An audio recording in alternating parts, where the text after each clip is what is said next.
बहुत से प्रश्न आए। प्रश्नों का पैदा होना बड़ी शुभ बात है। प्रश्न पैदा होने लगे तो विचार और खोज का प्रारंभ हो जाता है। दुर्भाग्य तो उन लोगों का है जिनके भीतर प्रश्न पैदा ही नहीं होते, और उतना ही दुर्भाग्य नहीं है कुछ लोग तो ऐसे हैं जिनके भीतर उत्तर इकट्ठे हो गए हैं और प्रश्नों की कोई जरूरत नहीं है।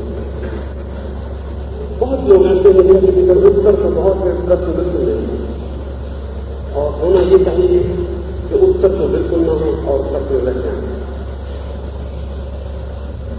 लेकिन प्रश्नों का उत्तर दूं उसके पहले आपको ये कह दूं कि मेरा उत्तर आपका उत्तर नहीं हो सकता है। इसलिए कोई कुछ आशा में न हो कि मैं जो उत्तर दूंगा वो आपका उत्तर बन सकता है। प्रश्न आपका है तो उत्तर आपको खोजना होगा।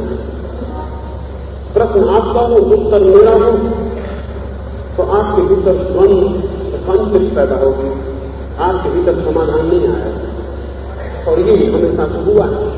प्रश्न हमारा होता है, उत्तर महावीर का होता है, बुद्ध का होता है, कृष्ण का होता है। और जब उत्तर दूसरे का होता है तो हमारा प्रश्न नष्ट तो नहीं होता, दब जाता है। इसलिए मैं जो उत्तर दे रहा हूं इस ख्याल से नहीं कि आप मेरे उत्तर को पकड़ लेंगे। वो भूल हजारों वर्ष से हो रही है, किसी के भी उत्तर को पकड़ना नहीं। उसने पूछा है, एक प्रश्न मुझसे पूछा है कि फिर मैं क्यों समझा रहा हूं, फिर मैं क्यों कह रहा हूं, फिर मैं क्यों उत्तर दे रहा हूं। अगर मैं मानता हूं कि दूसरा मनुष्य कोई उत्तर नहीं दे सकता तो मेरे उत्तर देने का क्या प्रयोजन है।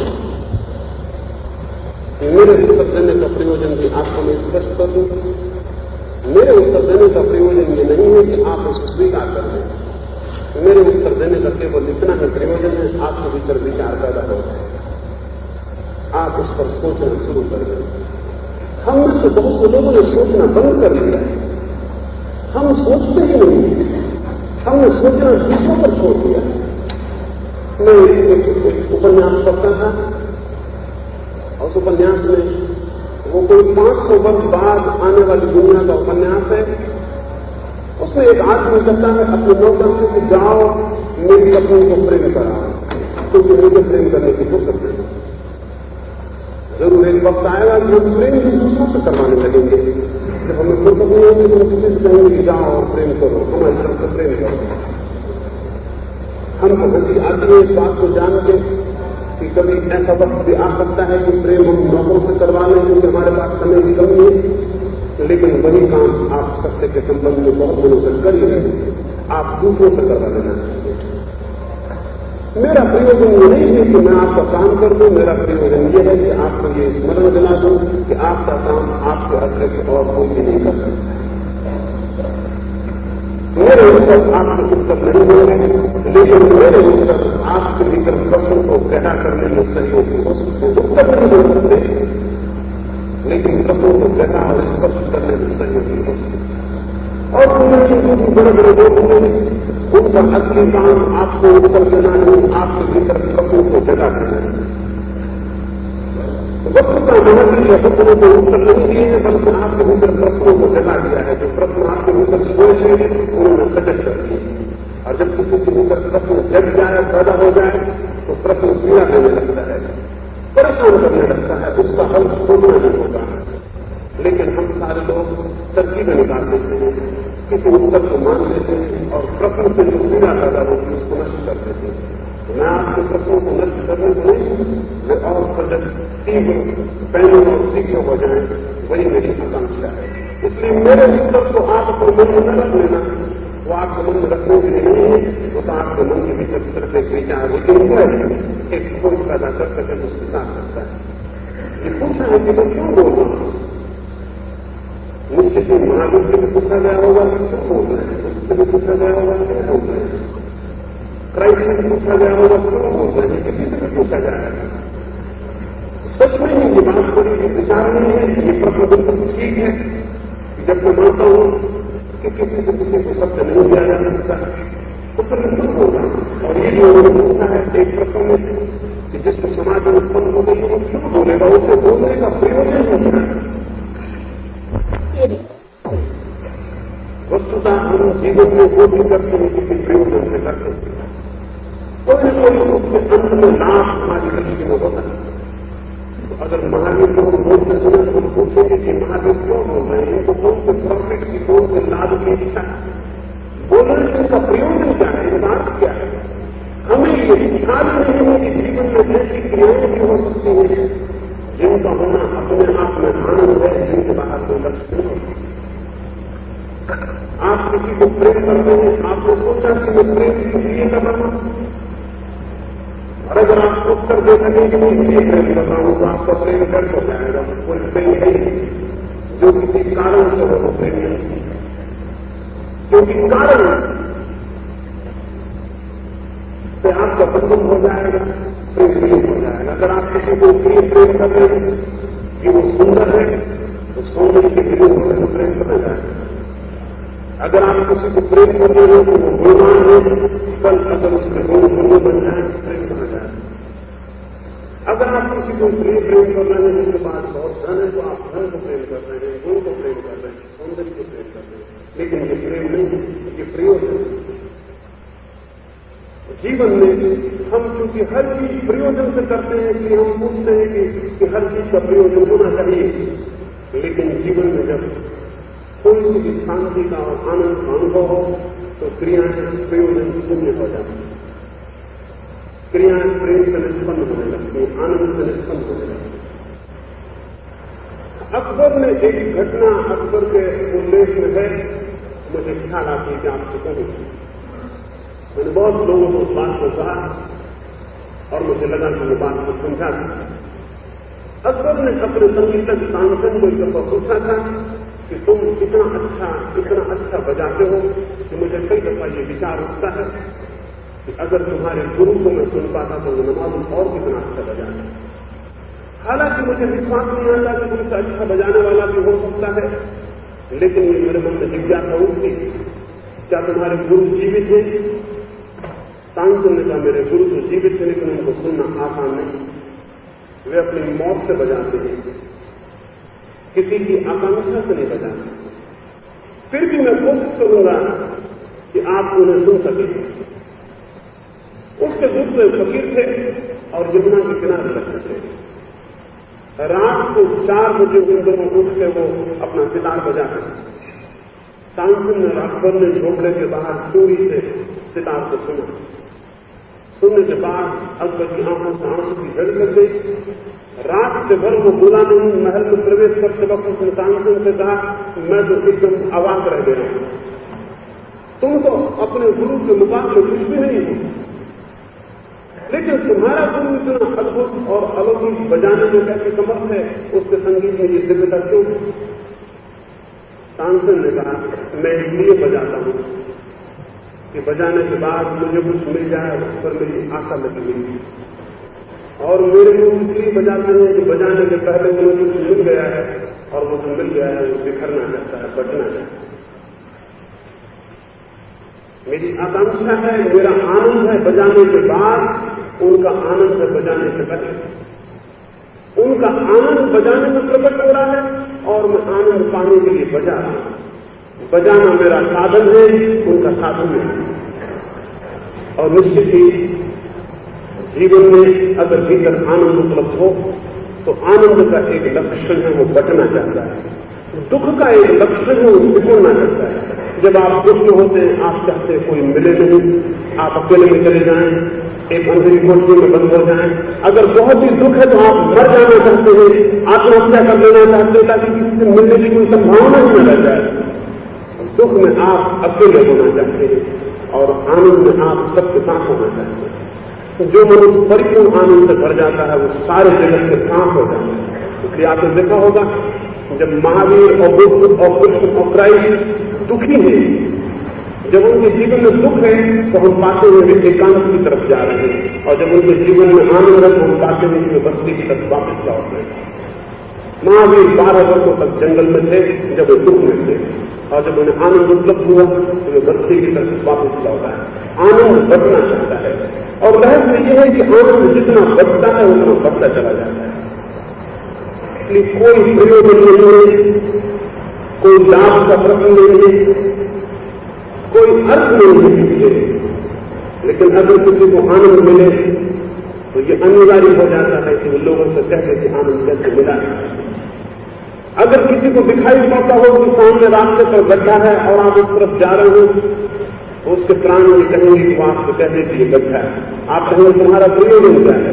वो कहेगा कि मेरा हृदय तुम्हें गड्ढे में जाके देखना संभव नहीं करता है, नहीं सह पाता, मेरी आंखें नहीं बता पाती कि तुम गड्ढे में जाओ, और मेरा प्रेम नहीं सह पाता कि तुम गड्ढे में गिरो, और कोई भी प्रयोजन नहीं।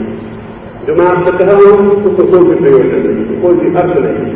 मुझे जो दिखाई पड़ता है मुझे लगता है कि वो शायद आपका भी आनंद बन जाए, और उसे कहने में, उसे आपको बता देने में मेरा आनंद घटता नहीं है और बढ़ जाता है।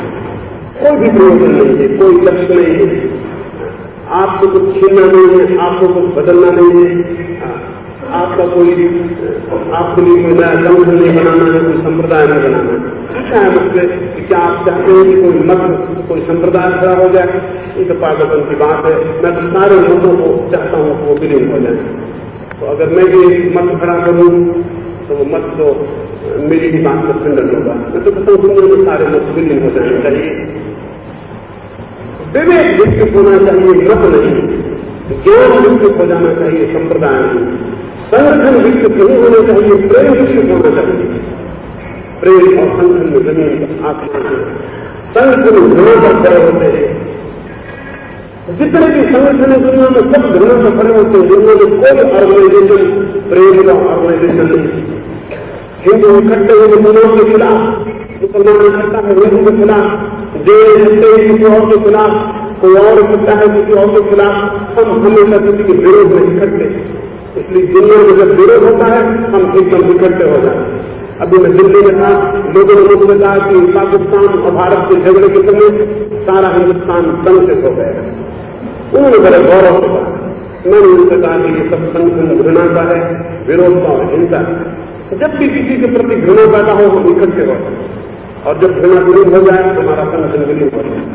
महाराष्ट्र इकट्ठे हो सकते हैं गुजरातियों के खिलाफ, तमिल इकट्ठे हो सकते हैं हिंदी बोलने वालों के खिलाफ, हिंदुस्तानी इकट्ठे हो सकते हैं पाकिस्तानी के खिलाफ, कम्युनिस्ट इकट्ठे हो सकते हैं पूंजीपतियों के खिलाफ। जहां भी घृणा है वहीं संगठन इकट्ठा हो जाए। इसलिए धार्मिक संगठन से तो विरोध नहीं, क्योंकि धर्म का कोई संगठन कैसे हो सकता है? अगर धर्म प्रेम है तो धर्म का कोई संगठन नहीं हो सकता। कोई धार्मिक ऑर्गेनाइजेशन जैसी चीज सेल्फ कंट्राडिक्टरी है। धार्मिक संगठन हो ही नहीं सकता, क्योंकि संगठन का मतलब होगा किसी के खिलाफ इकट्ठे होना। सब संगठन राजनीतिक होते हैं, और इसीलिए धर्म के नाम पर खड़े हुए सारे संगठन किसी न किसी रूप में राजनीतिक हो गए। राजनीतिक ही संगठन हो सकता है, संगठन धार्मिक नहीं हो सकता। प्रेम का कोई संगठन नहीं है। तो मैं कोई संगठन खड़ा करना चाहता हूं, मैं कोई संप्रदाय, मैं कोई मत, मैं तो अपनी बात को आपको कर देना चाहता हूं।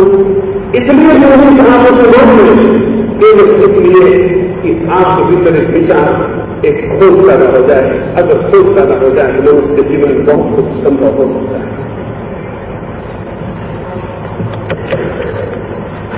एक प्रश्न पूछा हुआ है कि मनुष्य के भीतर वासनाएं हैं, उनका प्रसन्न करना हो व्रत दोनों। तो क्या मेरी दृष्टि में व्रत और संयम का कोई उपयोग है? मेरी दृष्टि में न तो व्रत का कोई उपयोग है और न संयम का कोई उपयोग है। निश्चित ही आपको बात थोड़ी सी परेशान करने वाली लगेगी, क्योंकि हम तो मानते हैं कि अगर संयम नहीं होगा तो जीवन है।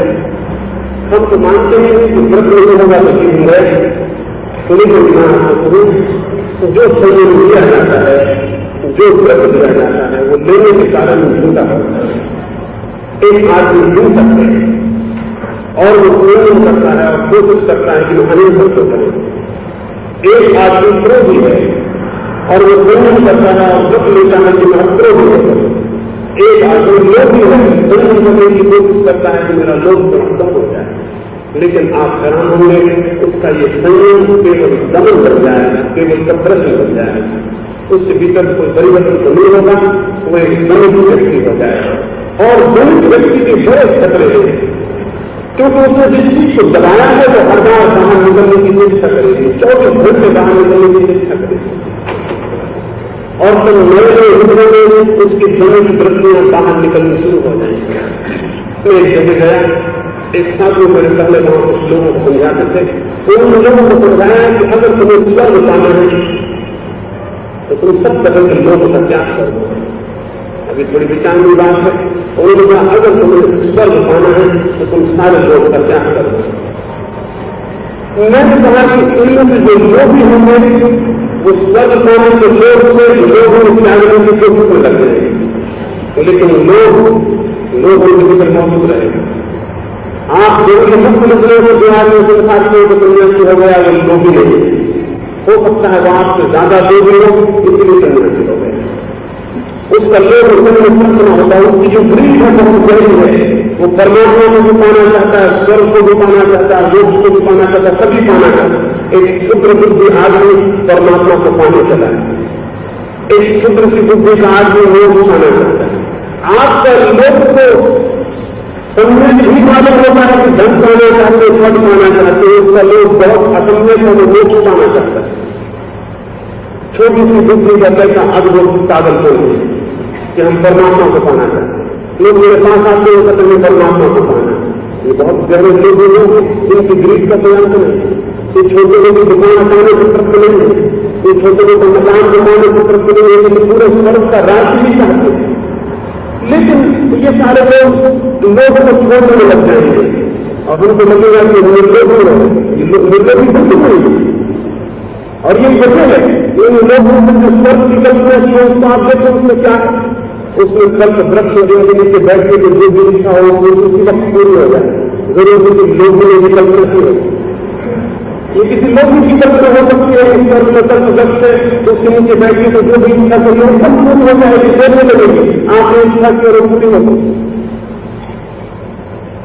जो बहुत अद्भुत लोगों ने कल्पना की होगी, स्वर्ग की कल्पना और महल में अक्सर किन्हीं स्वर्ग की कल्पना में शराब के चश्मे रहते हैं। जो ये कहते हैं कि जमीन में शराब आती है वो कहते हैं कि जहाँ स्वर्ग में शराब के घर में जाए, ये लोगों की कल्पना होता है।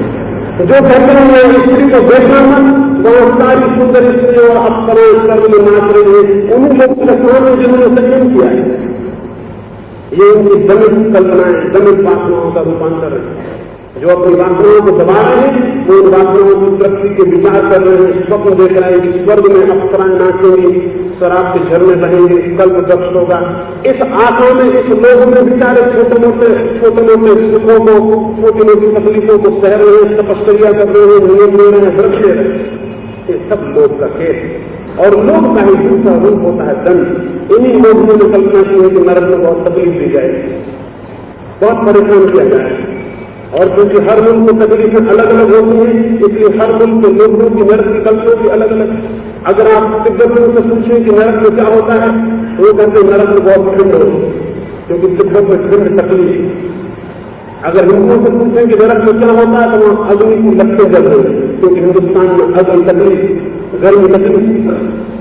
अगर हिंदुस्तानी को कहीं तिब्बतियों के नरक में पहुंचा दिया जाए तो एयर कंडीशन मालूम होता है, वो बड़ी शीतलता है, बड़ी ठंडक। अगर तिब्बतियों को हिंदुस्तानियों के नरक में पहुंचा दिया जाए तो स्वर्ग मालूम होगा, वहां आज जल्दी बड़ी गर्मी बड़ा।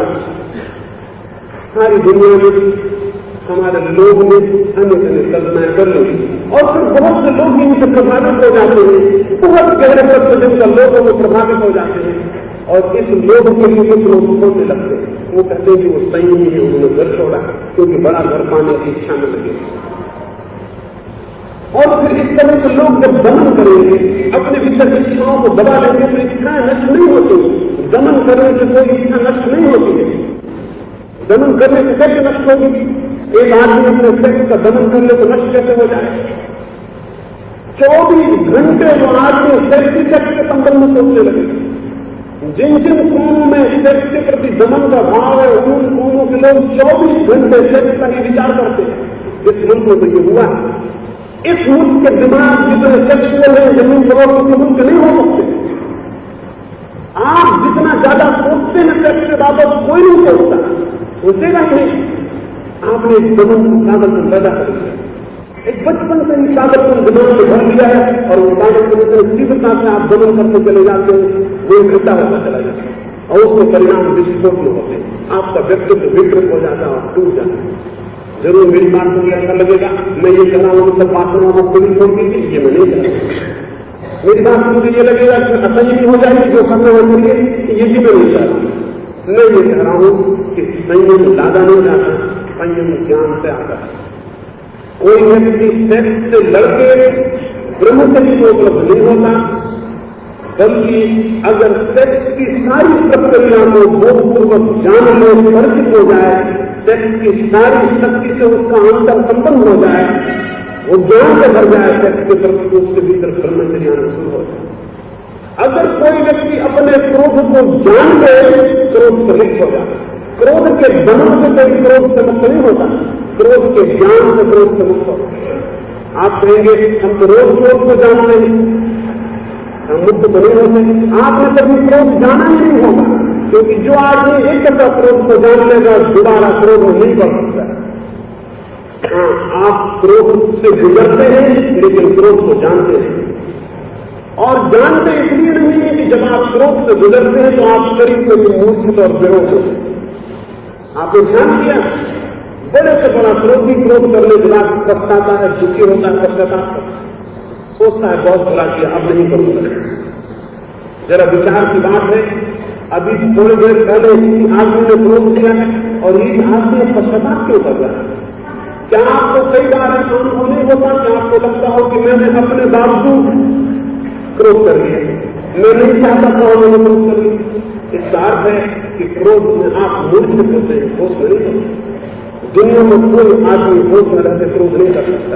आप जरा कोशिश करिए, जब क्रोध आए तो होश में रहिए और क्रोध करिए, आप पाएंगे दोनों में एक ही बात हो सकती है, या तो क्रोध हो सकता है या होश हो सकता है।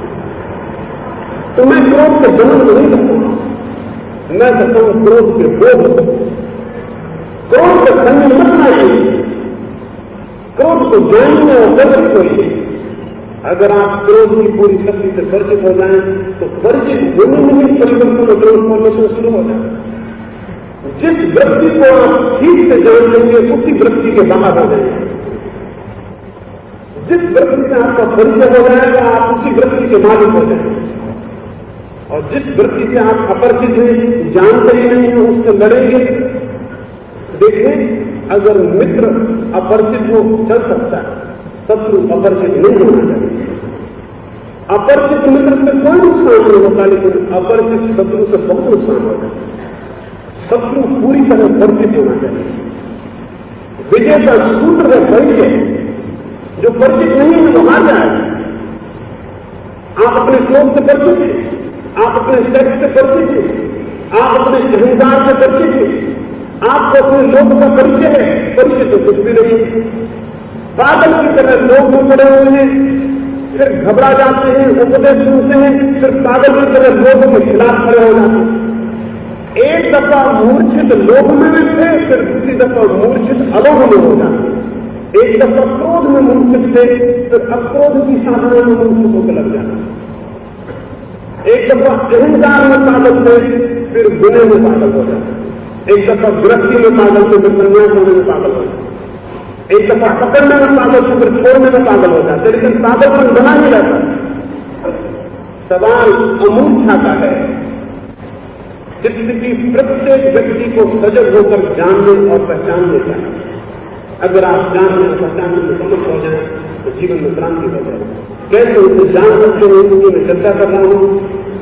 उसकी 3-4 दिनों में मैंने भूमिका बनाई है। कल आपसे बात करूंगा कि कैसे आप अपनी सारी वृत्तियों को जान सकते हैं। मैं संयम के पक्ष में नहीं हूं। क्यों? क्योंकि मैं दमन के पक्ष में नहीं हूं। लेकिन इससे कोई ये न समझे कि मैं संयम का मूल्य नहीं मानता। जो व्यक्ति दमन नहीं करता, जो व्यक्ति जानता है, पहचानता है वृत्तियों को, वही व्यक्ति एक अद्भुत रूप से संयम को उपलब्ध होता है। वही व्यक्ति संयम को उपलब्ध होता है। 2 तरह के असंयम है दुनिया में। एक असंयम है भोग का और दूसरा असंयम है त्याग का। एक असंयम है गृहस्थी का, दूसरा असंयम है त्यागी का, सन्यासी। ये दोनों ही असंयम है। ये दोनों ही जीवन अनबैलेंस्ड है। भोगी भोग में पागल है, त्यागी त्याग में पागल है। एक आदमी स्त्री के पीछे भागा जा रहा है, उसको भी मैं पागल मानता हूं। दूसरा आदमी स्त्री से बच के भागा जा रहा है, उसको भी मैं पागल मानता हूं। दोनों मानते हैं कि स्त्री में मूल्य है। एक आदमी धन को इकट्ठा करने के पीछे पागल है, एक आदमी धन को छोड़ने के लिए पागल है। ये दोनों ही मानते हैं कि धन की वैल्यू, धन का मूल्य, ये दोनों ही असंगीय है। एक साधु के बाबत को जो लोगों ने कहा तो उनके सामने रुपये पैसा ले जाए तो वो मुंह फेर लेते हैं, आंख बंद कर लेते हैं। तो मैंने कहा उनको रुपये पैसे से लगाओ, अन्यथा और क्या कारण हो सकता है। रुपये पैसे से लगाओ हो तो कोई आदमी रुपये पैसे से मुंह क्यों फेरेगा। रुपये पैसे से कोई लगाओ। वहां एक साधु पीछे हुआ, वे गांव में लकड़ा था, लकड़ियां काटता और बेचता है और सारा जीवन उसी घाटी व्यतीत किया। एक बार बहुत वर्षा हुई, बहुत दिन पानी गिरा, इकट्ठा पानी गिरा और लकड़ियां नहीं डालता। भिक्षा मांगने का उसका नियम नहीं था, पैसा हाथ में रखता था। जो लकड़ी बिकती थी उसको ही सांझ जो पैसा आते उनसे जीवन चलाता।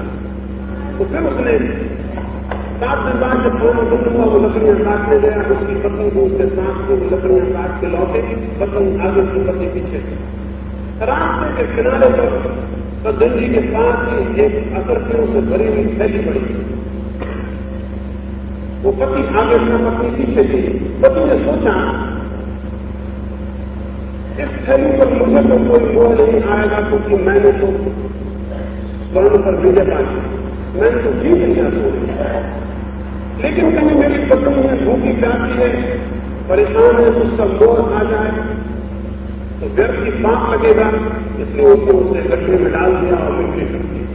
पीछे उसकी पत्नी आप उसको पूछा ये क्या कर रहे हैं। सत्य बोलने का उसका नियम था, स्मरण रखिए, सत्य बोलने का उसका नियम था। तो उसने अब सत्य बोलना था, उसने कहा इसलिए मैंने यहाँ रुपये थे, मैंने उसको ढक दिया कि कहीं मेरा मन पर लोग से न कर जाए। तो पत्नी हंसने लगी और आगे बढ़ गई। उसके पति ने पूछा क्या बात है। उसने कहा मैं ठहरो तो तुम्हें कभी स्वर्ण दिखाई पड़ता और मुझे बड़ा दुख भी हुआ कि तुम मिट्टी पर मिट्टी डाल रहे और तुम्हें मिट्टी पर मिट्टी डालने में शर्म नहीं है।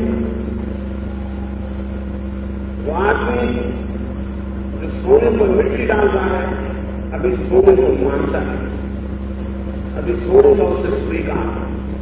जो आदमी सोने को छोड़ के भाग रहा है वो आदमी सोने को मानता है, सोने से भयभीत से डरा। मैं भागने वालों के पक्ष में नहीं हूं, मैं बदलने वालों के पक्ष में। भागने वाला उसी वृत्ति से पीड़ित होता है जिस वृत्ति से भोग करने वाला पीड़ित होता है। तो दोनों की दिशाएं बदल जाती हैं, लेकिन पागल को नहीं बदल जाता। दोनों के अर्थ बिल्कुल विपरीत दिखाई पड़ते हैं, लेकिन दोनों के अर्थ बिल्कुल समान होते हैं और एक ही चीज से बने होते हैं। जीवन बोध से बदलता है, व्रत से नहीं। व्रत तो बंधन है और बोध मुक्ति है। और जिससे मुक्ति होना हो तो व्रतों में बन जाए तो और प्रसन्न हो जाए। और बड़ी जो दिक्कत की बात है वो ये है कि व्रतों में बना हुआ व्यक्ति, संयम में बना हुआ व्यक्ति, अपने ऊपर नैतिक आचरण को थोप लिया हुआ व्यक्ति वास्तविक नैतिक जीवन से वंचित हो जाए। उसके जीवन में कभी वो सहज स्फूर्त स्पॉन्टेनियस नैतिकता का कभी जन्म नहीं हो सके। नैतिकता का सहज स्फूर्त जन्म बड़ी दूसरी बात है, उसका ही मूल्य है। आपके भीतर सत्य आना चाहिए, अहिंसा आनी चाहिए, प्रेम आना चाहिए, लेकिन प्रेम, अहिंसा और सत्य आपको थोपने नहीं चाहिए, उन्हें ओढ़ना नहीं चाहिए। वो कोई वस्त्र नहीं है कि आप ओढ़ लें और सत्यवादी हो जाए। जीवन में जो भी महत्वपूर्ण है वो भीतर से आना चाहिए। अगर हम लोगों से कहेंगे कि दूसरे को प्रेम करो और ऐसा कहा गया अपने पड़ोसी को प्रेम करो, सारे जगत को प्रेम करो। अभी एक प्रश्न पूछा है, मनुष्यता को प्रेम करो, कितनी फिजूल की बात। क्या कोई प्रेम करने की बात है? क्या आपने कोशिश की और पड़ोसी को प्रेम करने लगे? क्या आपने कोशिश की सारे नगर को प्रेम करने लगे? प्रेम कोई एक्शन है क्या आपके करने पर निर्भर है कि आपने कर लिया, मेरे मन में आया तो आपको प्रेम कर लिया? प्रेम कोई एक्शन नहीं है, कोई क्रिया नहीं है, स्टेट ऑफ माइंड है, आपके भीतर की अवस्था है। एक आदमी प्रेम में होता है तो जो भी उसके निकट आया उसको प्रेम करे। प्रेम में होना पड़ता है, प्रेम किया नहीं जाता, वो कोई क्रिया नहीं है। ऐसे ही सत्य भी कोई क्रिया नहीं है, वो बोला नहीं जाता, सत्य में हुआ जाता है। ऐसे ही अहिंसा कोई क्रिया नहीं है, आपके करने से अहिंसा का कोई संबंध नहीं, आपके होने से। आपके भीतर एक स्थिति आनी चाहिए, एक सत्य का साक्षात होना चाहिए, उसके माध्यम से आपके जीवन में क्रांति होगी। वैसी क्रांति वास्तविक होगी कि ये जो क्रांति में नैतिक दिखाई पड़ती है ये सब दमन की क्रांति है। इसलिए नैतिक पुरुष, संयम पुरुष बड़ी पीड़ा और बड़े संघर्ष में होता है। उसके भीतर निरंतर झगड़ा चलता है, उसकी वासनाएं कहती रहती हैं हमको पूरा करो, उसकी बुद्धि कहती वासनाओं को दबाओ। और अपने भीतर जो निरंतर लड़ता है, जिसके भीतर रोज रोज कॉन्फ्लिक्ट है, उसका मस्तिष्क लड़ने के कारण रोज रोज विकल होता जाता है। जो अपने भीतर बहुत लड़ता है उसके मस्तिष्क की ताजगी, स्फूर्ति नष्ट हो जाती है। और सत्य को जानने के लिए मस्तिष्क की स्फूर्ति और ताजगी बहुत जरूरी है। अपने भीतर निरंतर समस्याओं से घिरे रहने में कोई अर्थ नहीं और जबरदस्ती अपने ऊपर कुछ बातें मत लाओ। अगर अहंकारी अपने ऊपर विनय को लाद लेगा तो इससे अहंकार नष्ट नहीं होगा, वरन विनय में भी वो आदमी अहंकार का मजा लेना शुरू कर देगा। आपको ऐसे लोगों का पता होगा जो कहेंगे हम तो बिल्कुल विनम्र नहीं, हमारे भीतर तो कोई अहंकार नहीं, हम तो कुछ भी नहीं है, हम तो आपके पैर की धूल है। और जब वो ये सारी बातें कह रहे हैं तब आप उनके भीतर पाएंगे कि अहंकार मौजूद है और रस ले रहा है। अहंकार इस बात का रस ले रहा है तो बिल्कुल अहंकार नहीं, हम तो कुछ भी नहीं है, हम तो भी नहीं। ये इससे कोई हल नहीं होगा, इससे कोई जीवन की समस्या का समाधान नहीं होगा। इसलिए मैं किसी तरह के दमन, संघर्ष, जबरदस्ती आरोपण के पक्ष में नहीं, जीवन में विकास होना चाहिए। क्रोध को जाने, परिचित हो, पहचाने, अहंकार को परिचित हो, पहचाने और आप पाएंगे कि आपके पहचान करने से ही एक परिवर्तन शुरू हो जाए। आप क्रोध को जानते जानते पाएंगे कि क्रोध गया, आप भय को जानते जानते पाएंगे कि भय गया।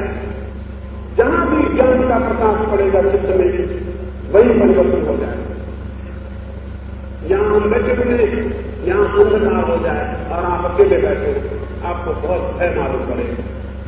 फिर यहां प्रकाश चल जाए, भय विलीन हो जाए। क्या भय विलीन करना पड़ा या कि प्रकाश के आने से विलीन करना? और एक आदमी अंधकार में बैठा रहा कि मैं बिल्कुल भयभीत नहीं होता, मैं तो किसी से डरता नहीं हूं। मेरे शिक्षक थे, जब मैं पढ़ता था तो मेरे शिक्षक थे, मैं सोचता हूं वो बहुत भयभीत आदमी, उनकी बातों से ये लगता था वो मुझसे दिन बोले कि कल रात को मेरी रात को बिल्कुल अकेला चला गया, मैं बिल्कुल डरा नहीं। मैंने कहा बहुत डर को आदमी मालूम होते हैं, ये बात क्या आदमी करे कि मैं मेरी रात को बिल्कुल अकेला चला गया, मैं बिल्कुल डरा। आदमी मालूम पड़ते, अगर डरना हो तो ये भी पता नहीं चलेगा कि मैं डरता नहीं हूं। अगर अहंकार हो तो ये भी पता नहीं चलेगा कि मैं विनीत हूं। ये विनय तो अहंकार की ही छाया है। अगर लोभ न हो तो ये भी पता नहीं चलेगा कि मैं निर्लोभी हूं। अगर गृहस्थी से चित्त मुक्त हो जाए तो ये पता ही नहीं चल सकता कि मैं सन्यासी हूं, क्योंकि सन्यासी तो उसी गृहस्थी का रिएक्शन, वो तो उसी की प्रतिक्रिया है, उसी की प्रति छाया। वो जो सच में संन्यास हो उसे कभी पता नहीं चलता कि वो संन्यास, ये पता ही नहीं चल सकता। जो सच में सत्य को उपलब्ध हो जाता है उसे पता ही नहीं चलता कि मैं सत्य बोलता हूं। जिसको पता चलता है कि मैं सत्य बोलता हूं उसके भीतर झूठ अवश्य ही उठ रहा होगा, लेकिन ये कौन कैसे होगी कि वह सत्य बोल रहा है, सत्य बोल रहा है। जिस तरह से प्रेम से भर जाता है उसे कभी पता नहीं चलता कि मैं प्रेम करता हूं, क्योंकि प्रेम का पता चलने के भीतर घृणा होनी जरूरी है, अब प्रेम होना जरूरी है। तो मैं जो कह रहा हूं, दमन करने वाले आदमी को हमेशा पता चलेगा मैं विनीत हूं, मैं लोभी नहीं हूं, मैं साधु हूं, मैं ऐसा हूं, मैं वैसा हूं, क्योंकि दूसरी चीजें उसके भीतर सब मौजूद और उनके विरोध में वो कुछ हो रहा है। अपने भीतर ही जो विरोध में है वो टूट जाए। अगर मैं अपने दोनों हाथों को लड़ाऊं, इन दोनों हाथों में कौन जीत सकता है? कोई भी नहीं जीतेगा, लेकिन उनके लड़ाने में मेरी शक्ति जरूर बैर हो जाएगी। जब आप क्रोध से लड़ रहे हैं तो किससे लड़ रहे हैं? कौन लड़ रहा है? आपकी ही शक्ति दो हिस्सों में बढ़कर लड़ रही है, क्रोध की तरफ से भी और अक्रोध की तरफ से। आप ही अपने दोनों हाथों को लड़ा रहे हैं। जब आप अपने सेक्स से लड़ रहे हैं तो कौन लड़ रहा है? आप ही लड़ रहे हैं दोनों तरफ से, अकेले आप ही। बिल्कुल पागल तो नहीं। अभी मैं ट्रेन में था और एक सज्जन अकेले थे, मेरे साथ थे वो मेरे डब्बे में। उन्होंने बहुत मुझसे कोशिश की कि बातचीत करें, करने के आंख बंद देखी, उन्होंने अपने सांस के पत्ते निकाले और अकेले ही खेलना शुरू कर दिए। खुद ही दोनों तरफ से खेल रहे थे। अब ये आदमी हम कहेंगे पागल है, इसमें कोई जीत हार हो नहीं सकती, और हो भी जाए इसका कोई मतलब नहीं है। लेकिन दुनिया में ऐसे लोग हैं जो खुद ही पत्ते बिछाए दोनों तरफ से खेल रहे हैं। क्रोध की तरफ से भी वही खड़े हैं, अक्रोध की तरफ से भी वही खड़े, वासना की तरफ से भी वही खड़े हैं, वासना के विरोध में भी वही खड़े। और जो आदमी अपने भीतर दो में टूट के लड़ता है वह आदमी पागल हो जाए, उसके जीवन में सारा आनंद, सारा सौंदर्य नष्ट हो जाए, सारा सौंदर्य, सारा आनंद संगीत से पैदा होता है, द्वंद से पैदा नहीं। इसलिए मैं कहूं आपसे किसी वासना से लड़ना नहीं है, वासना को जानना है, पहचानना है, परिचित होना। और परिचित होने से, ज्ञान का प्रकाश करने से आप पाएंगे कि आपके भीतर क्रांति शुरू हो गई। कैसे परिचित होंगे उसको विचार करें।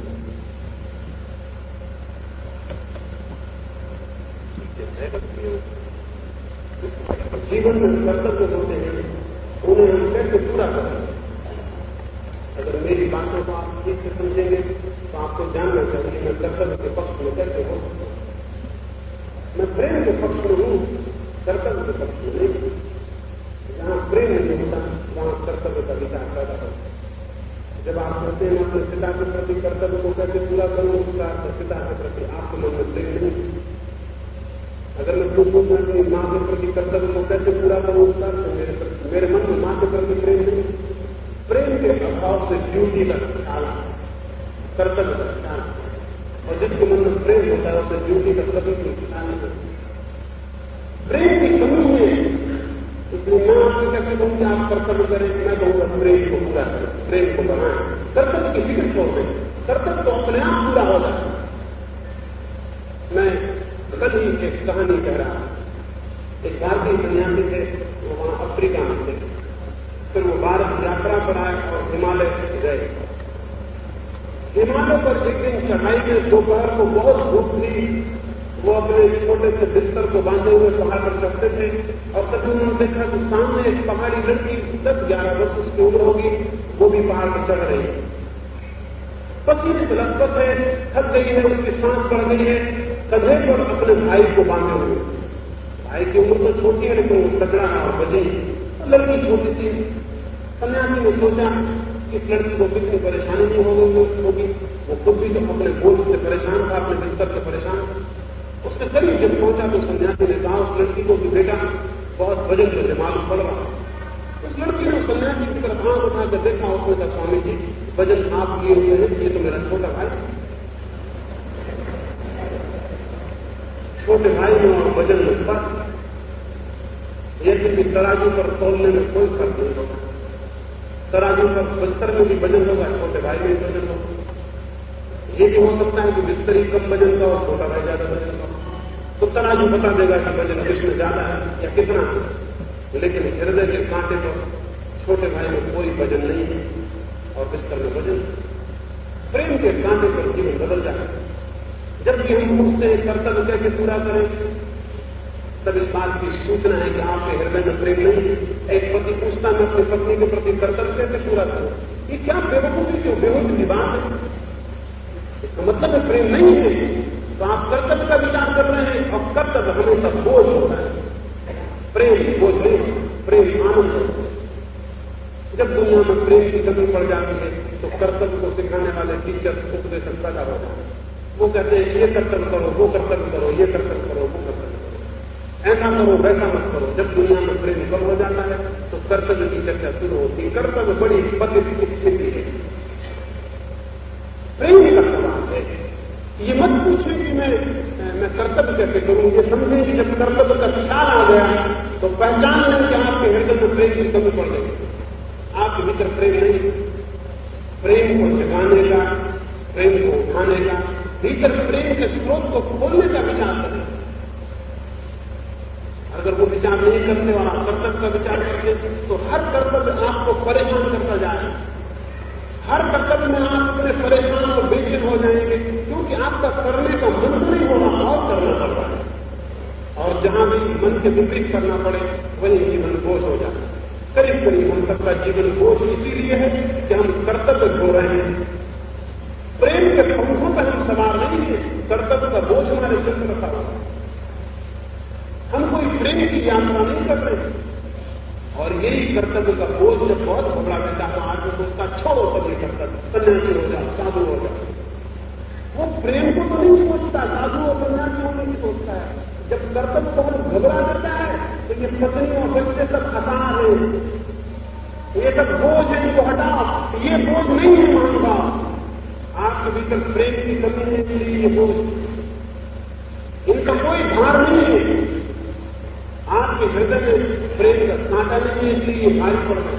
ये पूरा संसार भी प्रेमी के लिए भारी नहीं है, और अब प्रेमी के लिए जरा सा बोझ भी भारी हो जाए। आप भाग सकते हैं दुनिया से, लेकिन बोझ से मुक्त नहीं होंगे, क्योंकि अपने एटीट्यूड को कहां ले जाएंगे।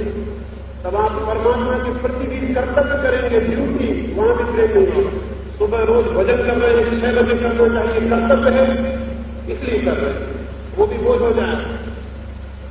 रोज रामायण पढ़ रहे हैं, वो भी बोझ हो जाएगा, ठीक वक्त पढ़ ली। मेरे एक मित्र हैं, वो रोज नियमित पूजा करते हैं, वो मेरे घर मेहमान थे। ठीक वक्त में जरा देर होने लगी उनका, मुझे तो जल्दी से पूजा करनी चाहिए, नहीं तो कर्तव्य से च्युत हो जाना। मैंने कहा आप च्युत हो गए। कोई प्रार्थना और प्रेम भी समय को देख के किए जाते हैं कि ठीक 6 बज रहा है, आप मुझे प्रेम करना चाहिए, जब ठीक 6 बज रहा है मुझे प्रार्थना करनी चाहिए, तो कर्तव्य में च्युत हो जाए। ये सब जो हमारी अत्यंत ही बोझली हृदयहीन चित्त की दशा है, उसका ये सारा का सारा परिणाम। नहीं तो परमात्मा इस सारे संसार के बोझ को भी ढोता ही होगा, अगर है कहीं उसको ये बोझ नहीं हुआ, अभी तक उसने संन्यास नहीं लिया। अभी आपको पता है परमात्मा ने अभी तक संन्यास नहीं लिया। अगर परमात्मा संन्यास ले ले संसार समाप्त हो जाए, लेकिन आप और हम संन्यास लेते, परमात्मा अगर कहीं होगा तो वो प्रेम से भरा होगा, उसका हृदय पूरा का पूरा प्रेम होगा, इसलिए झेलता है, आनंद से झेलता है। उसमें झेलना भी नहीं है, सहना भी नहीं है, उसका आनंद भी है। लेकिन हम बात खड़े होते हैं। अगर आपके भीतर प्रेम हो तो सब बदल जाए। तो गांधी कोई 1935 या 35 में कभी लंका गए, उनके साथ कस्तूरबा भी गई, और वहां कभी तो महादेव उनके साथ से संभव था, लेकिन उनको कुछ भूल हुई और वो लोगों को नहीं बता पाए कि कस्तूरबा गांधी जी कौन। बापू भी उनको कहते, गांधी जी उनको बात आते थे, तो वहां के लोगों ने समझा कि गांधी की मां। जिस आदमी ने परिचय दिया उनका सभा में, उसने कहा गांधी जी आए ही हैं, बड़ी खुशी की बात है, उनकी मां भी उनके साथ है। महादेव बहुत घबरा गए होंगे, भूल हुई थी, उनको बताना चाहिए था कि सांस को कौन है, बापू क्या कहेंगे, बहुत डांटे थी, तुमने ये क्या पागलपन करवाया, पत्नी को मेरी मां कहलवा दी। लेकिन गांधी बोलने खड़े हुए तो उन्होंने कहा, एक भाई ने भूल से एक सच्ची बात कही। कोई कुछ वर्षों से पहले बा मेरी पत्नी थी, कुछ वर्षों से बा मेरी मां हो गई। जब प्रेम गहरा होगा तो पत्नी को छोड़कर नहीं भागेंगे, पत्नी मां हो जाएगी। जब प्रेम बहुत गहरा होगा तो पत्नी को छोड़कर नहीं भागेंगे, पत्नी मां हो जाएगी। जब प्रेम बहुत गहरा होगा, प्रार्थना बहुत सच्ची होगी, मकान को छोड़कर नहीं भागेंगे, मकान मंदिर हो जाए, और हो जाना चाहिए। अन्यथा आपकी भागदौड़ कहीं भी नहीं ले जाएगी, आप मंदिर में भी घुसेंगे और प्रार्थना झूठी है तो मंदिर मकान हो जाए। क्योंकि मंदिर क्या करेगा? सवाल तो भीतर हृदय का है, सवाल तो भीतर हृदय का है। आपके सब मंदिर मकान हैं, क्योंकि आपके हृदय में प्रार्थना नहीं है, प्रेम नहीं है। और ऐसे लोग भी जमीन पर हुए हैं और होते हैं जिनका कोई मंदिर नहीं है, लेकिन जिनके हृदय में प्रेम है, जहां बैठते हैं वही मंदिर बने। सवाल तो प्रेम का है, लेकिन आप पूछते हैं कर्तव्य, बिल्कुल मत पूछें। कर्तव्य न पूछे, और अगर कर्तव्य का ख्याल आता हो तो पहचान ले कि प्रेम की कमी नहीं है। कर्तव्य का ख्याल प्रेम के न होने की सूचना से ज्यादा नहीं है। फिर कर्तव्य को थोपे नहीं, पहचान जाएंगे बीमारी भीतर है, प्रेम नहीं। फिर प्रेम को जगाने के लिए कुछ करने की बात है। प्रेम जगता है, प्रेम मनुष्य का स्वभाव, इसलिए प्रेम मनुष्य का स्वभाव है। ऐसा प्राणी खोजना कठिन है, मनुष्य का प्राणी भी जो प्रेम न जगता है, ऐसा कोई प्राणी खोजना कठिन है जो प्रेम न जगता हो। और जब हम प्रेम चाहते हैं तो क्यों चाहते हैं? कहीं हमारे प्राणों के प्राण, कहीं कोई प्यास है प्रेम के लिए, कहीं प्रेम की बड़ी गहरी गहरी आकांक्षा है। और गहरी से गहरी आकांक्षा वही हो सकती है जो हमारा स्वरूप है, जो अंततः हम हो। प्रेम हमारा स्वरूप है, इसलिए प्रेम की आकांक्षा। प्रेम हमारे बहुत गहरे में हमारा स्वरूप है, इसलिए हम प्रेम मांगते हैं और प्रेम देना चाहते हैं।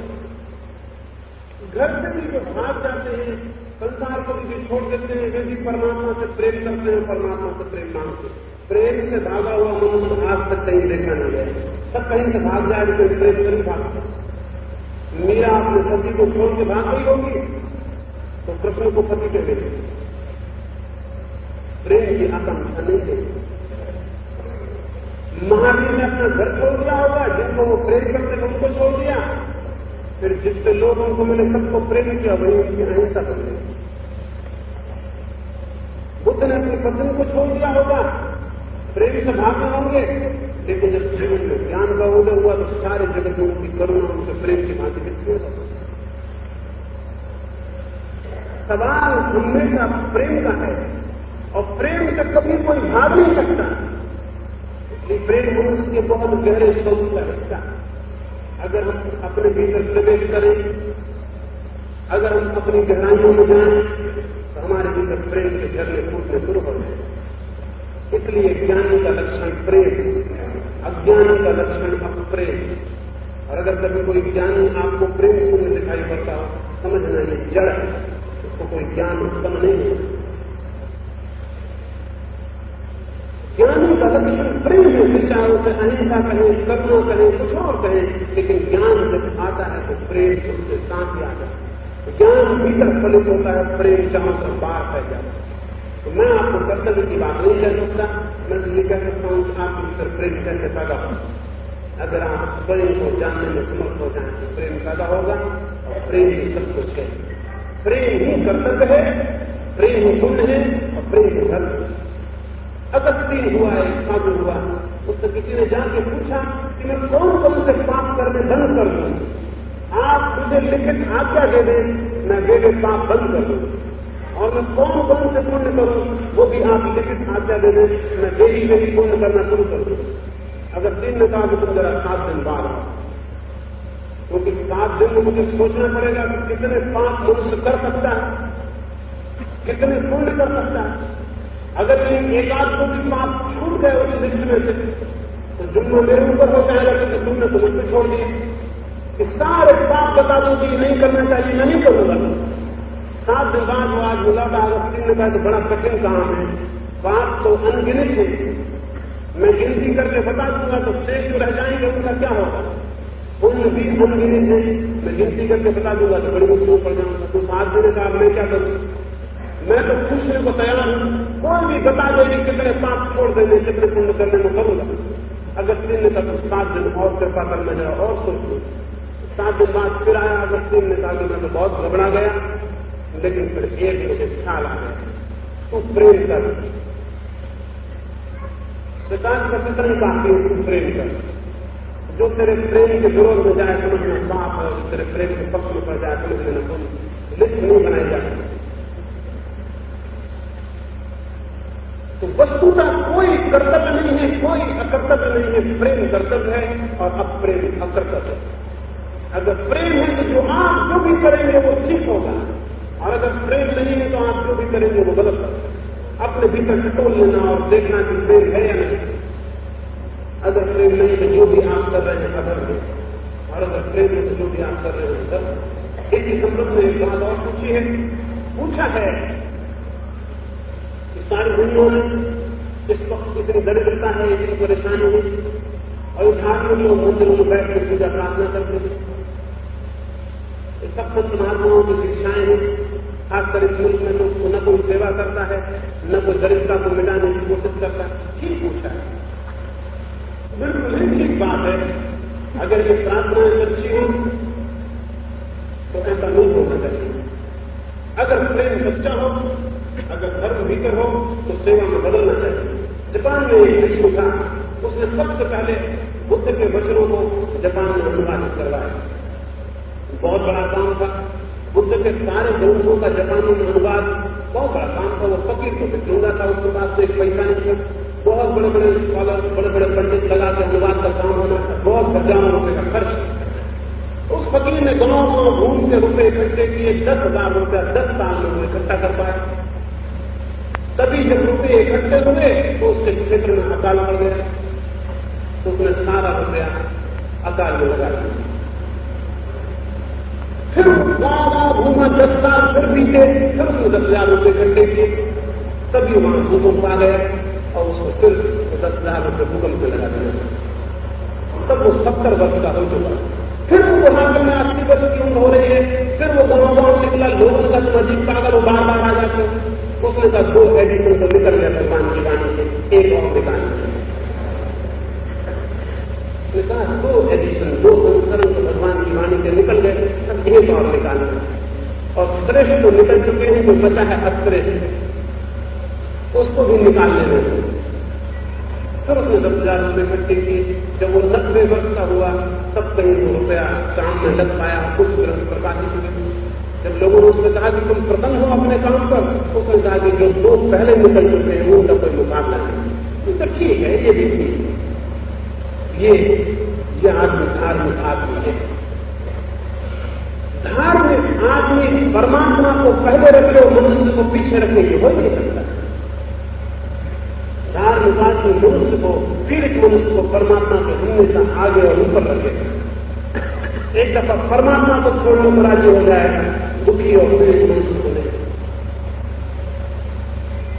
क्योंकि उसकी निकटता में ही, उसकी प्रार्थना में ही, उसके प्रेम में ही, उसकी सेवा में ही उसे उसका दर्शन होगा जो सबके भीतर छिपा है।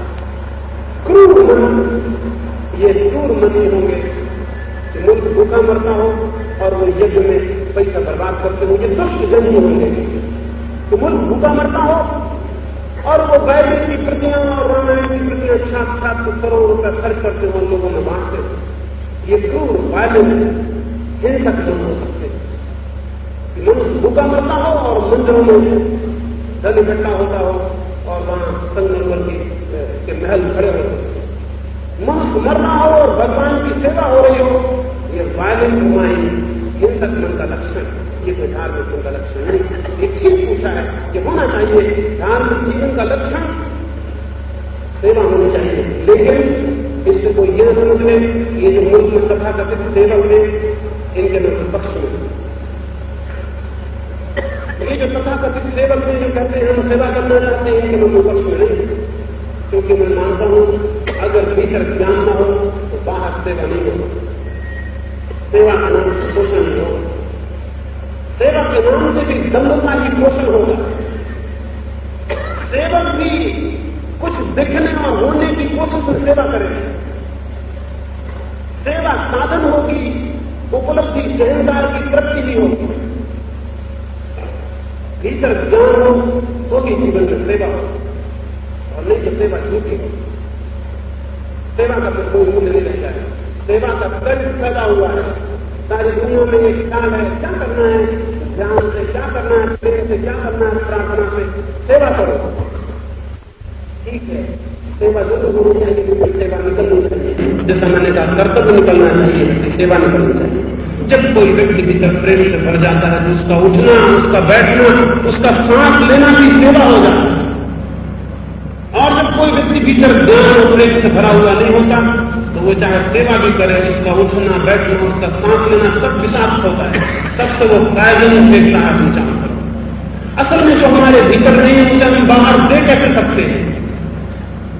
बाहर देने के लिए भीतर होना चाहिए।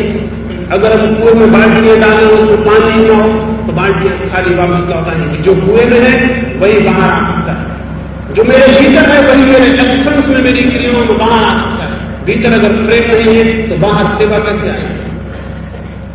बाहर सेवा नहीं आ सकती। मैं सेवा के पक्ष में हूं, लेकिन उस सेवा के लिए जो प्रचलित है वो सेवा के पक्ष में जो प्रेम से पैदा हो, प्रेम से निष्पन्न, जो प्रार्थना से आए, जो ध्यान से आए, जो आत्म जागरण से आए, वही सेवा सच्ची हो सकती। इसलिए मनुष्य का सबसे बड़ा सेवक वही होता है जो सबसे पहले अपनी सेवा में पूरा हो जाए। इसलिए वही व्यक्ति केवल परास्त कर सकता है जो कम से कम इतना स्वार्थ साध ले कि स्वयं को जानते, जो स्वयं को जानने के स्वार्थ को भी पूरा नहीं किया है। उसके परास्त की सब बातें बकवास होंगी, उनसे दुनिया में लाभ कम हानि ज्यादा। और दुनिया में अगर ये दुनिया का सुधार करने वाले सेवक, दुनिया को बदलने वाले लोग, समाज में क्रांति लाने वाले लोग कम हो तो दुनिया में उपद्रव कम हो जाए। इन सारे लोगों में बहुत उपद्रव फैला रहा है। ये जो हितकांक्षी है, ये जो कुशल क्षेम चाहने वाले लोग हैं, ये उपद्रव की बहुत गहरी जड़ है। सबसे बड़ी बात है कि व्यक्ति अपने को बदले, उसकी बदलाहट से उसके आसपास क्रांति और परिवर्तन शुरू होता है। जब कोई फूल खिलता है तो गंध बिखरती है, और जब कोई दिया जलता है तो प्रकाश फैलता है। कोई प्रकाश फैलाने के लिए दिए को जाना नहीं पड़ता, और न फूल को गंध फैलाने के लिए किसी की सेवा करनी पड़ती है। गंध हो तो गंध फैलती है और फैलना सेवा हो जाता है। अगर आपके भीतर प्रेम है तो आप जो भी करेंगे वही सेवा है, आपसे जो भी होगा वही सेवा है। और प्रेम से निष्पन्न सेवा ही प्रार्थना, वही परमात्मा के निकट तक पहुंचने का मार्ग।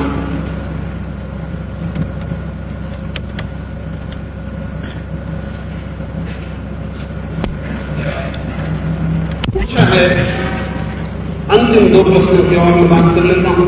प्रश्न तो बहुत हैं, फिर वो रह जाएंगे, लेकिन मेरी दृष्टि अगर आपको ख्याल में आ जाए तो आप मान ले सकते हैं कि मैंने उनका भी उत्तर दिया है जिनका भी उत्तर नहीं दे रहा। मेरी दृष्टि आपको ख्याल में आ जाए तो उनका उत्तर भी आप विचार कर सकते हैं कि मैं क्या करूं। पूछा है सत्य क्या है और कैसे जाना जा सकता है, उसका अनुभव क्या है। सत्य ईश्वर है या ईश्वर सत्य है? जब भी हम पूछते हैं कि सत्य क्या है तो ऐसा ख्याल होता है हम सत्य से अलग हैं और सत्य हमसे अलग है। हम जानने वाले हैं और सत्य जाने जाने वाली चीज है। जब भी हम पूछते हैं सत्य क्या है तो हम ऐसे पूछते हैं फर्नीचर क्या है, मकान क्या है, दुकान क्या है। हम अलग हैं और ये चीजें अलग हैं। सत्य इस तरह की बात नहीं है कि आप उससे अलग हैं। आप सत्य से अलग नहीं, सत्य से एक ही। इसलिए सत्य को दूर खड़े होकर नहीं देखा जा सकता, और इसलिए सत्य को डिफाइन करने की मुश्किल है। सत्य की परिभाषा इसलिए नहीं हो पाती कि उसे हम दूर खड़े होकर देखते हैं। जब हम सत्य को जानने में समर्थ होते हैं तब दो नहीं होते वहां, जानने वाला और जो जाना गया ऐसा कुछ अलग नहीं होता, एक ही रह जाता है, जानना नहीं रह जाता। सत्य कोई ऑब्जेक्ट नहीं है, कोई ऐसी चीज नहीं है जिसे हमने देखा और जाना। सत्य आपसे अलग नहीं है, आपसे पृथक नहीं है, आप सत्य ही हो। आप स्वयं ही अपनी गहराइयों में सत्य हो। तो सत्य को आप जान नहीं सकोगे, क्योंकि जानने की दूरी कहां होगी, पर्सपेक्टिव कहां होगा, फासला कहां होगा। हम उसे जान सकते हैं जो हमसे दूर है, और यही तो दिक्कत है। हम संसार को बिल्कुल मजे से जान रहे हैं और सत्य को नहीं जान रहे। सत्य को नहीं जान रहे इसीलिए कि सत्य को ऑब्जेक्ट, वस्तु नहीं बनाया जा सकता, उसे दृश्य नहीं बनाया जा सकता। आप खुद ही वही हो। तो सत्य को जानने का अर्थ होगा जब आपका सब जानना बंद हो जाए, आप कुछ भी ना जान रहे हो। क्योंकि जब तक आप कुछ भी जान रहे हैं तब तक कोई ना कोई चीज मौजूद रहेगी जिसको आप जान रहे हैं, और जब तक कोई चीज मौजूद रहेगी तब तक आप अपने को नहीं जानते। सत्य को जानने का अर्थ हुआ जब आप कुछ भी नहीं जान रहे। जब बाहर जानने को कुछ भी शेष नहीं रह गया, बाहर सब खाली है, अनंत शून्य है बाहर, और कुछ भी जानने को शेष नहीं, कोई ऑब्जेक्ट नहीं। उस घड़ी आपके भीतर जो शेष रह गए आप उसका आपको बोध होगा, स्मरण। एक स्मृति जगेगी कि मैं कौन, और वही स्मृति सत्य, वही बोध सत्य। मैं सदा एक कहानी करता रहा हूं, मुझे प्रीति कर रही कुछ बात चाहे से साथ। एक साधु हुआ, वो एक पहाड़ी के किनारे चुपचाप खड़ा है। बहुत देर से 3 मित्र वहां घूमने निकले हैं, वे देख रहे हैं कि वहां खड़ा, और उन्होंने सोचा कि बाद में वहां क्या करता होगा। एक ने कहा कि मुझे ऐसा मालूम होता उसके पास एक गाय है, वो कभी कभी खो जाती है, तो ऊपर पहाड़ी पर जाकर घूमता कि गाय का, शायद वो गाय खोजने के लिए आज फिर गया, शायद आज फिर गाय खो गई।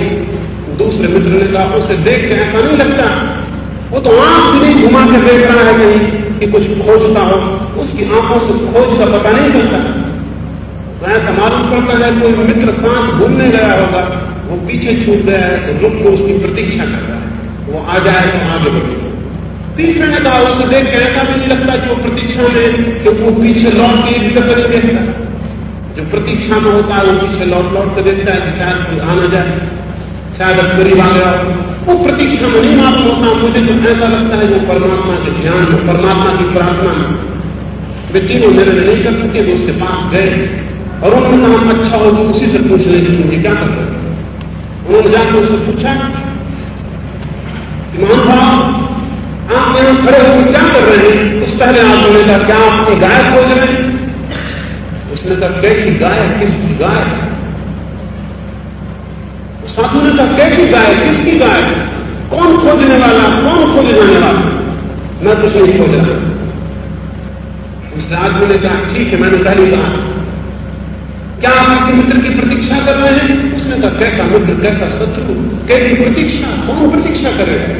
मैं किसी की प्रतीक्षा नहीं कर रहा। तीसरे आदमी ने कहा मैंने नहीं कहा था कि दोनों बातें गलत है।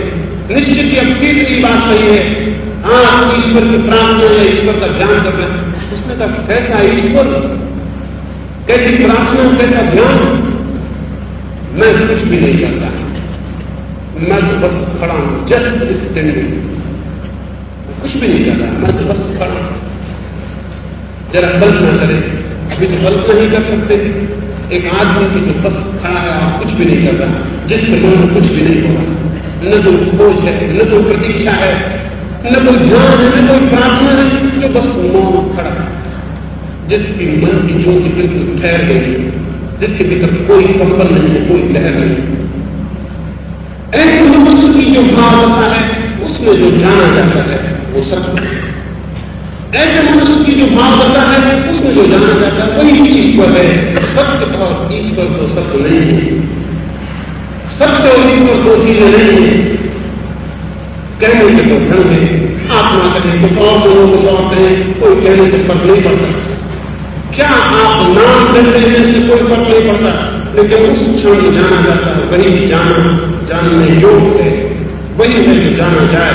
और उस एक के जान लेने से, उस शांत निष्पन्न चित्त की दशा में उस एक को पहचान लेने से, वो जो शेष रह जाता है उसे परिचित हो जाने पर सब ज्ञान के द्वार खुल जाए, सारा अज्ञान विसर्जित हो। तो सत्य क्या है ये नहीं कहा जा सकता, सत्य कैसे जाना जा सकता है ये जरूर कहा जा सकता है। एक अंधा आदमी पूछे प्रकाश क्या है, क्या कहिएगा। ये तो नहीं कहा जा सकता कि प्रकाश क्या है, लेकिन ये कहा जा सकता है कि आंखें कैसे खोली जा सकती है। अगर आप आंख बंद किए खड़े हो बाहर और मुझसे पूछे प्रकाश क्या है तो मैं क्या कहूंगा। मैं कहूंगा ये तो नहीं कहा जा सकता कि प्रकाश क्या है, लेकिन ये बताया जा सकता है कि आंखें कैसे खोली जा सकती है। और आंख खुल जाए तो जो अनुभव में आता है वो प्रकाश है, चित्त खुल जाए तो जो अनुभव में आता है वो प्रकाश, वो सत्य, वो ईश्वर। इसलिए जो ईश्वर की परिभाषा करते हैं वे गलत काम करते हैं। ईश्वर की परिभाषा करने वाले लोग ईश्वर को नहीं जानते। जो बता देते हैं कि ईश्वर क्या है वे पंडित हैं, शास्त्रों को पढ़ने वाले हैं, लेकिन ईश्वर को जानने वाले नहीं। ईश्वर कोई वस्तु नहीं है कि इशारा कर दिया कि ये है। तरफ भी इशारा किया जा सके वो कुछ भी हो, ईश्वर नहीं होता।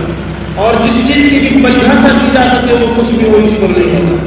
और जिस चीज को भी शब्द दिए जा सके वो कुछ भी हो, ईश्वर नहीं होता।